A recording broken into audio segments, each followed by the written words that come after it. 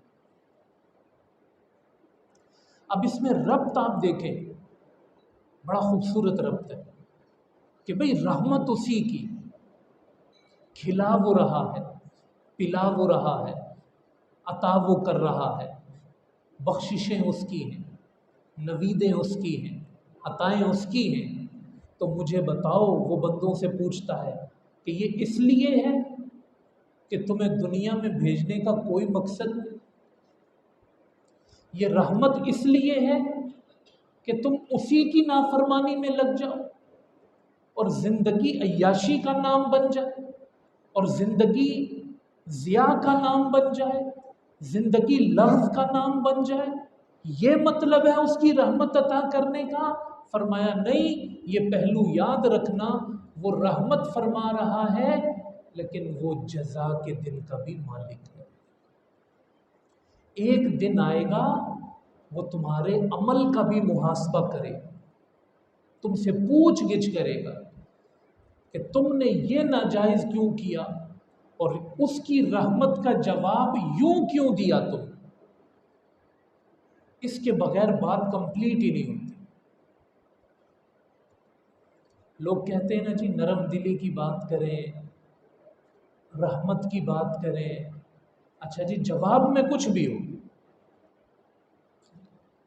جیسے کہتے ہیں نا کہ حضور صلی اللہ علیہ وسلم رحمت للعالمین ہیں، حضور کی رحمت کی کیوں نہیں بات کرتے ہو؟ ٹھیک ہے جی، بات ہو گئی حضور کی رحمت کی، لیکن آپ یہ بتائیں کہ حضور کا قانون کیوں نہیں آپ نافذ کرتے؟ حضور کی بات کیوں نہیں مانتے آپ؟ یہ کون کرے گا؟ آپ کو تو حضور کی رحمت مل گئی، وہ رحمت للعالمین ہے، مگر آپ نے ان کے دین کے لیے کیا کیا یہ تو بتائیں۔ آپ اس کو یہاں جوڑ کے دیکھیں، الرحمن الرحیم مالک یوم الدین، قیامت پہ بات آ گئی، بدلے پہ بات آ گئی، رحمت دی، بدلہ مانگ، بدلہ بھی دیں گے آپ۔ یہ رب میں نے آسان لفظوں میں کوشش کی آپ کے سامنے رکھ دوں، یعنی یہ ذمہ داری کی طرف بھی اشارہ ہے۔ اللہ کی رحمت کا جواب کیا دے رہے ہیں آپ؟ حضور کی رحمت للعالمین کا جواب کیا دے رہے ہیں آپ؟ یہ ہے مالک یوم الدین، یہ ایک تنبیہ ہے، یہ ایک ڈرانے کا پہلو ہے، یہ ایک بات کو کمپلیٹ کیا جا رہا ہے، ایک حصے کو۔ تو اب یہاں بات آ کے پھر مکمل ہو جاتی ہے کہ وہ بدلے کے دن کا مالک ہے، اور اس دن کے لیے آپ نے تیاری رکھنی۔ چوتھی آیت میں فرمایا ایاک نعبد و ایاک نستعین، ہم تیری ہی عبادت کرتے ہیں اور تجھ ہی سے مدد چاہتے ہیں۔ یہ جو ایاک ہے نا دونوں جگہ پہ، ایاک نعبد ایاک نستعین، یہ آبجیکٹ ہے۔ عربک میں یہ ہوتا ہے کہ ورب پہلے آتا ہے، جیسے انگلش میں سبجیکٹ پہلے آتا ہے، تو عربک میں ورب پہلے آتا ہے، ورب سبجیکٹ آبجیکٹ، فعل فاعل مفعول، یہ عربک کی ترتیب ہے۔ مگر یہاں آپ دیکھیں گے ایاک کا آبجیکٹ ہے، مفعول ہے، اور نستعین اور نعبد ورب ہے، فعل ہے۔ تو اگر عربک کی ترتیب ہوتی تو ایاکا کو بعد میں آنا چاہیے تھا،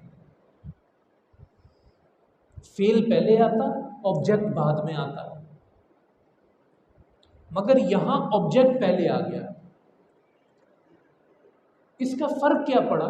عربی میں کسی چیز کو اگر بعد میں آنا ہو اور وہ پہلے آ جائے تو معنی میں فرق پڑ جاتا ہے۔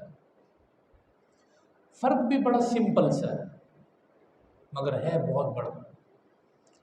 اگر ایاکا بعد میں آتا اور فعل پہلے آتا نعبد، اور نستعین پہلے آتا اور ایاکا بعد میں آتا، تو اب ترجمہ یوں ہوتا: ہم تیری عبادت کرتے ہیں، ہم تجھ سے مدد چاہتے ہیں۔ لیکن جب ایاکا پہلے آیا اور نستعین میں بھی ایاکا پہلے آیا، اب اس کا معنی یہ ہوا ہم تیری ہی عبادت کرتے ہیں۔ پہلے میں جو آپ کا معاہدہ ہے وہ کمپلیٹ نہیں ہوا۔ آپ کہتے ہیں کہ میں چاول کھاتا ہوں، تو اس کا مطلب ہے آپ چاول کھاتے ہیں تو روٹی بھی کھاتے ہیں۔ اور آپ کہیں میں چاول ہی کھاتا ہوں یا روٹی ہی کھاتا ہوں، ہی کا کیا مطلب؟ حصر ہو گیا، بند کر دیا۔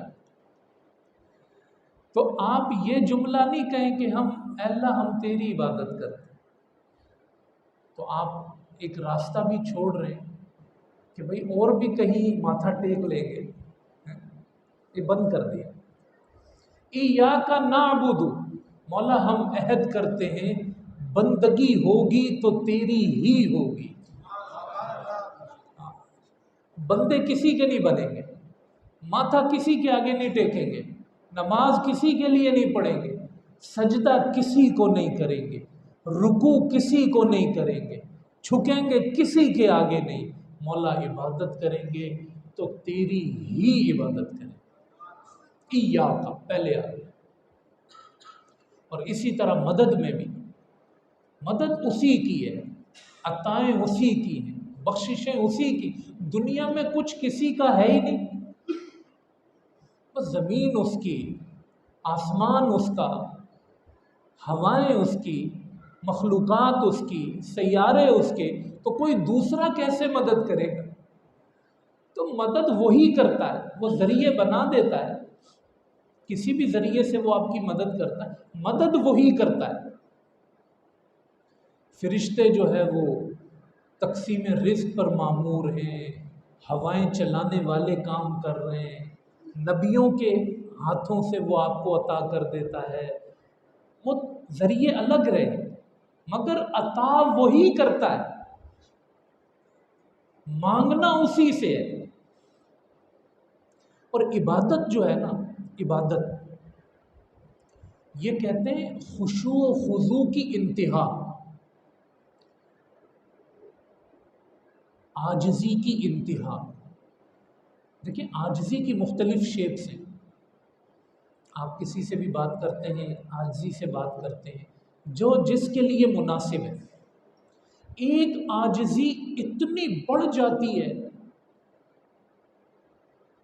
اس کی جب عاجزی کی انتہا ہو جاتی ہے نا، اس کو کہتے ہیں عبادت۔ اور وہ عبادت عاجزی کی انتہا صرف اللہ کے لیے، وہ ظاہری شکل میں سجدے کا نام، عاجزی کی انتہا۔ تو فرمایا کہ ہم تیری ہی عبادت کرتے ہیں، سجدہ تیرے لیے ہی۔ تو جب یہ حصہ اس کا ہو گیا کہ عبادت تیری ہی ہو گئی، اب بندہ اپنی بات کر رہا ہے، پھر مدد بھی تجھی سے مانگتے، تو ہی عطا فرما، یہ حصہ بندے کا ہو گیا۔ اب اگلی جو 3 آیتیں ہیں وہ اسی نستعین کی تشریح ہے، آپ سمجھ لیں کہ بھئی بندہ مدد مانگتا ہے تو مانگتا کیا ہے، تو کیا مانگتا ہے، بندے تجھے کیا چاہیے؟ آپ کہتے ہیں نا یا اللہ ہم آپ کی عبادت کرتے ہیں اور آپ ہی سے مدد چاہتے ہیں، تو گویا ہمیں سکھایا جا رہا ہے کہ پوچھا جا رہا ہے کہ کیا مانگنا ہے آپ کو، مانگیں۔ اب بندے نے مانگنا شروع کیا، اور یہ مانگنا بھی اسے اس کا رب ہی سکھا رہا ہے۔ تو آپ کہہ سکتے ہیں اس مرحلے پر کہ سورہ فاتحہ دعا ہے اور دعا کا طریقہ ہے،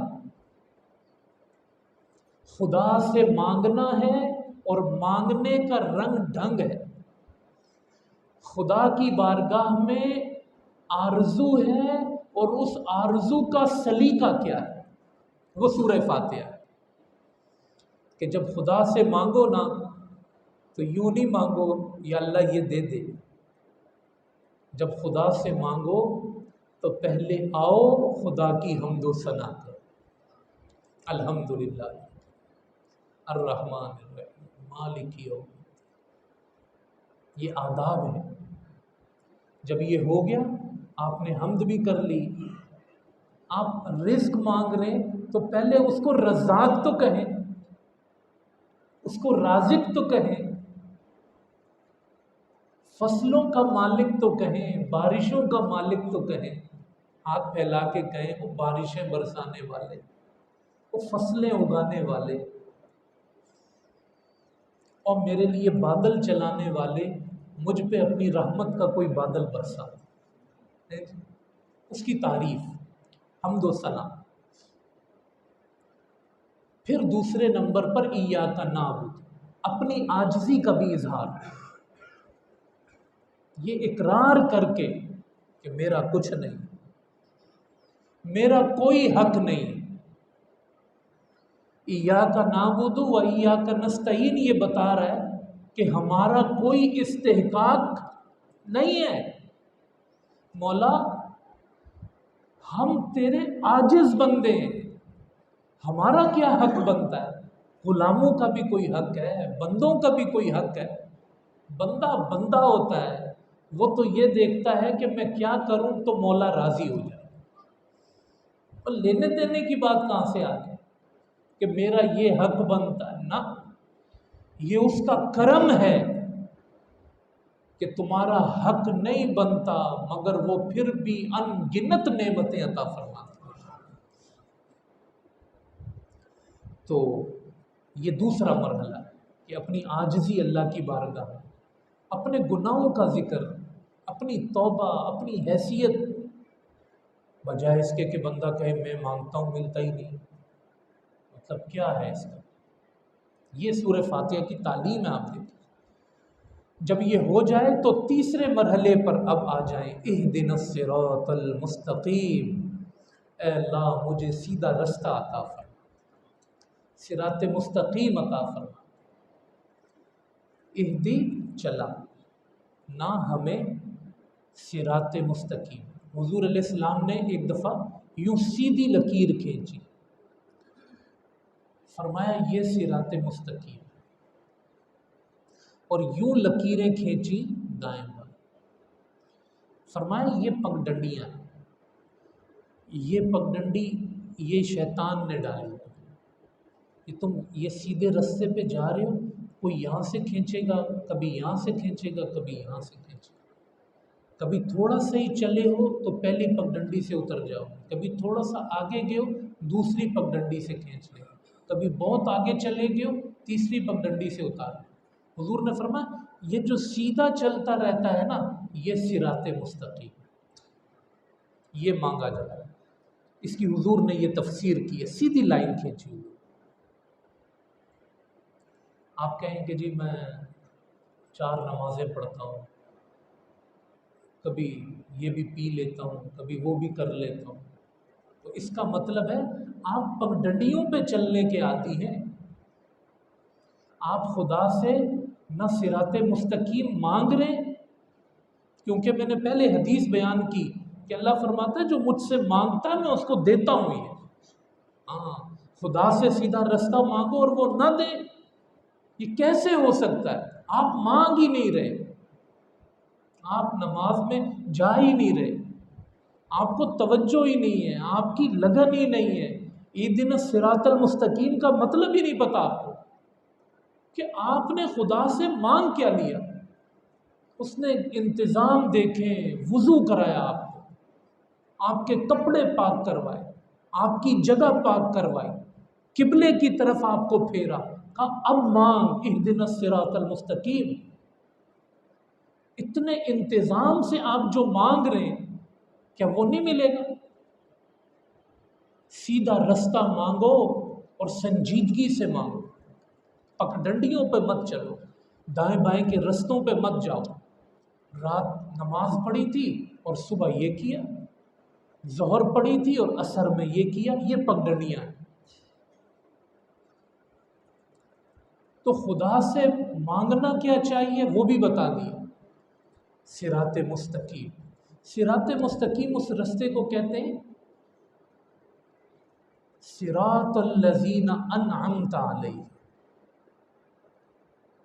ان لوگوں کا رستہ جن پر تو نے انعام فرمایا، یعنی ان لوگوں کا رستہ جو انعام یافتہ ہے۔ تو اس سے پتہ چلا کہ صراط مستقیم بڑا روندا ہوا راستہ ہے، یعنی بڑے قدم لگ چکے ہیں اس پہ۔ ہمارا نصیب دیکھیں، وہ رستہ خدا سے مانگتے ہیں جس رستے پر محمد عربی چلے، جس رستے پہ حضرت آدم چلے، 1,24,000 کم و بیش انبیاء کرام اس وے پہ چلے ہیں۔ نبیوں کے صحابہ چلے، محمد عربی کے صحابہ چلے، تابعین چلے ہیں، اولیاء کاملین چلے ہیں، غوث پاک چلے ہیں۔ وہ رستہ آپ مانگ رہے، یہ کوئی انہونی چیز نہیں آپ نے مانگی ہے، یہ بڑا رستہ ہے، اس پہ محمد عربی نے چلنے کو فخر سمجھا۔ یا اللہ مجھے سیدھا رستہ دے، اور اس پہ چلے۔ وہ ہم مانگتے ہیں اپنے رب سے، صراط الذین انعمت علیہم۔ اب دیکھیں دونوں وے ہیں اس میں، آپ صراط مستقیم مانگنے کے بعد چلنے والوں کا مانگ رہے اور پگ ڈنڈیوں سے پناہ مانگ رہے۔ تو پہلے پوزیٹو وے، صراط الذین انعمت علیہم، ان لوگوں کا رستہ عطا فرما کہ جن پر آپ کا انعام ہوا ہے۔ کس پر انعام ہوا؟ انعم اللہ علیہم من النبیین والصدیقین والشہداء والصالحین۔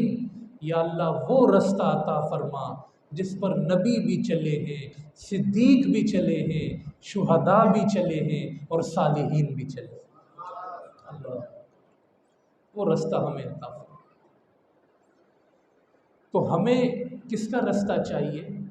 منعم علیہم ان کو کہا جاتا ہے جن پر انعام ہوا۔ 3 رستے ہیں سورہ فاتحہ۔ پہلا رستہ یہ ہے انعام یافتہ لوگوں کا رستہ، یہ بندہ مومن مانگ رہا ہے اللہ پاک سے۔ آخری آیت میں، آخری حصے میں فرمایا کہ غیر المغضوب علیہم، یہ دوسرا رستہ ہے۔ پوزیٹو وے ہو گیا کہ ہاں جس پر یہ چلے ہیں وہ دینا، غیر المغضوب علیہم، نہ ان لوگوں کا رستہ جو غضب، جن پر غضب ہوا، آپ کا جن پر غضب ہوا، ان کا رستہ ہمیں۔ قرآن کریم نے جن لوگوں پہ غضب کا ذکر کیا ہے نا، وہ یہودی ہیں، جن کے بارے میں قرآن نے کہا ہے کہ من لعنہ اللہ علیہ وغضب علیہ، اللہ نے ان پہ لعنت کی، ان پہ غضب کیا۔ یہ مغضوب غضب سے ہے، غضب غصہ، غضب علیہ، ان کو بندر بنایا اور ان کو خنزیر بنایا تھا، قرآن فرماتا۔ تو وہ لوگ کہ جو بہت زیادہ شدت سے انہوں نے خدا کی نافرمانی کی، ان کا رستہ نہ، انتہا پسند، اتنے انتہا پسند تھے ظالم کہ نبیوں کو قتل کر دیتے تھے۔ انہوں نے، یہودیوں نے نبیوں کو قتل کیا ہے، دنیا کو سود انہوں نے دیا ہے، دنیا کو قتل انہوں نے دیا ہے، بے باکی انہوں نے دی ہے، نبیوں کی توہین۔ آپ آج ورلڈ ایشو آپ دیکھتے ہیں نا، یہ ان خبیثوں کا ہے۔ جو نبی کو مار سکتا ہے کیا ہے پھر؟ کوئی حیثیت ہے اس کی نظر میں؟ یہ مغضوب علیہ، تو ہم ہر نماز میں ہر رکعت میں اللہ سے یہ دعا کرتے ہیں، یا اللہ یہ بے باکی نہیں دینا، وہ عمل اتنی شدت کی ہمیں گمراہیاں نہیں دینا کہ یا اللہ جن پر تیرا غضب ہو گیا، غیر المغضوب علیہم۔ یہ دوسرا رستہ ہے، ایک ہے منعم علیہم، ایک ہے مغضوب علیہم، اور تیسرے ہیں ولضالین۔ اس کے معنی تو ہیں گمراہ، اور مفسرین نے لکھا کہ اس سے مراد ہیں عیسائی۔ ہماری سابقہ تاریخ میں ایک یہود آگے اور دوسرے عیسائی۔ یہ نرمی میں، جیسے وہ شدتوں میں آگے چلے گئے، یہ نرمی میں بہت آگے نکل، اور اتنے آگے گئے کہ حضرت عیسیٰ کو خدا کا بیٹا بنا دیا۔ تو آپ کے اندر دو کیفیتیں، اشتعال اور محبت۔ تو آپ کے اشتعال کو بھی ایک اعتدال چاہیے، میانہ روی چاہیے، اور آپ کی محبت کو بھی ایک میانہ روی چاہیے۔ نبیوں کو خدا کا بیٹا بنا دیا، نبیوں کو خدا بنا دیا، یہ کہاں کی محبت ہے؟ حضرت علی رضی اللہ تعالیٰ عنہ کے بارے میں آپ کئی لوگوں کا نظریہ سنتے ہوں گے، یہ سارے نبیوں سے افضل ہے۔ آپ ان کا جو مقام ہے وہ تسلیم کریں گے، یہ محبت ہے ان سے، جو ان کا مقام ہے۔ آپ کہیں کہ مولا علی جو ہیں وہ نبیوں سے افضل ہیں اور مولا علی خدا بن گئے، یہ بھی نظریہ ہے۔ کیا اس سے مولا علی خوش ہوں؟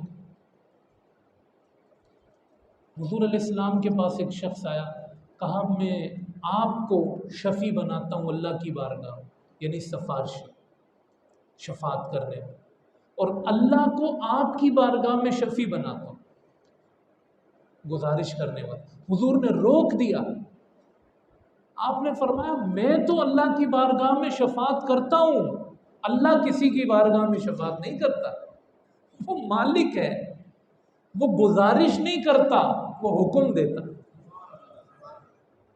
آپ کی تعریف ہو رہی ہو اور آپ اس کو صحیح لمٹ میں بندے کو لے کر جائیں، یہ حضور کی تعلیم ہے، حضور اس سے خوش ہوتے تھے۔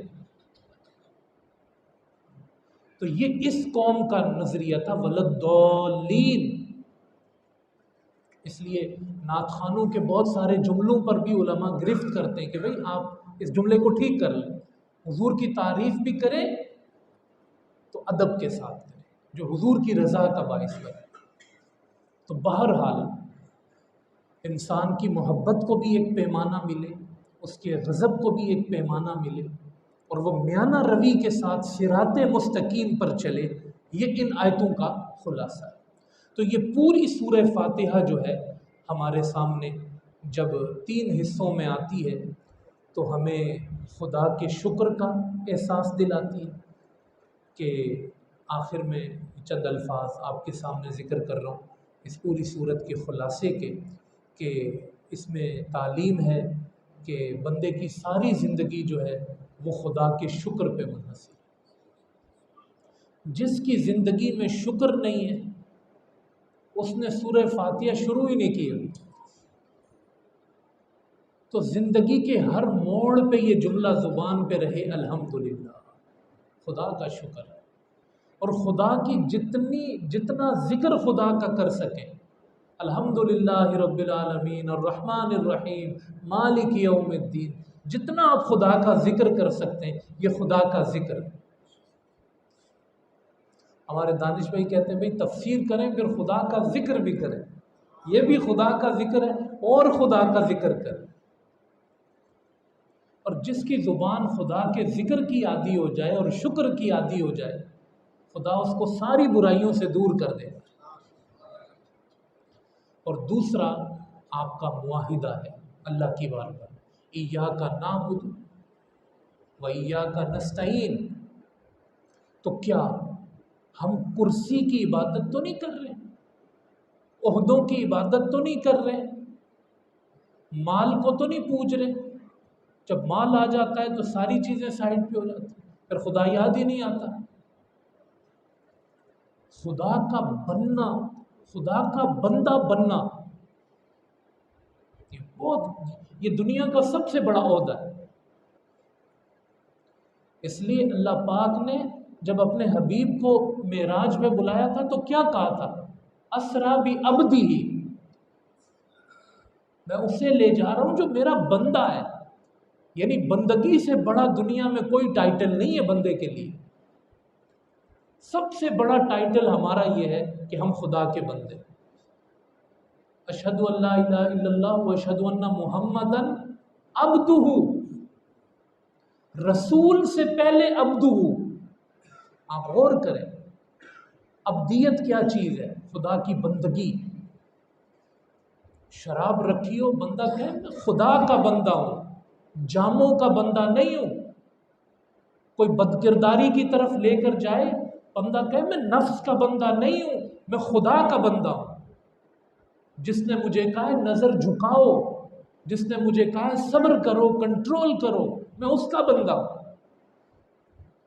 نہ میں زانی ہو سکتا ہوں، نہ میں شرابی ہو سکتا ہوں، نہ میں شیطان کا پجاری ہو سکتا ہوں، نہ میں سود کھا سکتا ہوں۔ کیوں؟ میرا اس سے کمٹمنٹ ہے کہ ایاک نعبد، بندگی تیری کریں گے، کسی کی نہیں کریں گے، تیری ہی کریں گے، کسی کی نہیں کریں گے۔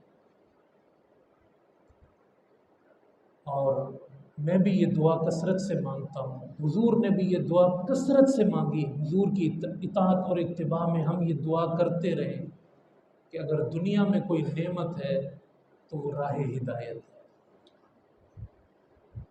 راہ ہدایت اللہ سے مانگے کہ اللہ ہمیں ہدایت پہ رکھے، ہمارا دل اس پہ ثابت قدم رکھے، ہم ہدایت سے دائیں بائیں۔ ہدایت ہے سب کچھ۔